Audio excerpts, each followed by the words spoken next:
Alright, how about you, Makoy? Ano yung masasabi mo dito sa nangyari natin?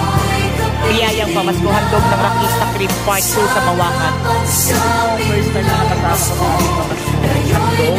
Sobrang nakakasaya, nakakapagod ito, pero ang sayang makakita ng mga tao na tutulungan at pero ang saya po, nakakapagod siya, pero ang saya ng pakiramdam na nakakatulong po tayo sa ating kapwa.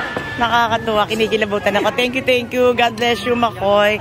Wasi, ikaw naman, anong masasabi mo sa katatapos nating biyayang pamasko handog ng Rakista Creed? Wala po akong masabi kundi sobrang ganda na lalaki. Ang kapal ng mukha mo, Wasi. Baguhin mo na yung ngayon. Okay. Nakakapagod na, nakakatuwa na, halo-halong emotion.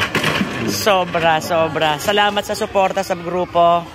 Bokya, alam ko na marami kang sasabihin pero gusto kong marinig. Bokya, ano masasabi mo sa katatapos natin na biyaya? Papasalamat muna po ako sa lahat ng mga tumulong para maganap kong libutong to. Maraming salamat sa inyo mga kapatid. Tagumpay natin yan.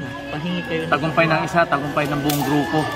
Tama. So, asahan nyo po yung mas matibay pang Rakista Creed makikita nyo sa susunod na taon. Yes! Sama-sama pa rin tayo, wag ko ba yung bibitaw sa lahat ng mga tumulong. Maraming salamat po. Nakita nyo naman kung gano'ng successful pagkirap natin. Pagpalain pa tayo ng Diyos para sa susunod na taon, tapos marami pa tayo matulungan. Yes! Salamat, Bokya. Salamat. And of course, yan po yung mag-asawa na from the start hanggang ngayon, no? Ayoko nang abalahin. We're about to have our lunch, guys, prepared by, of course, yours truly and sa mga Mawakat tribe na officials. Rakista Creed, mabuhay tayong lahat. God bless everybody. Tagumpay ng isa, tagumpay ng lahat. Maraming salamat po.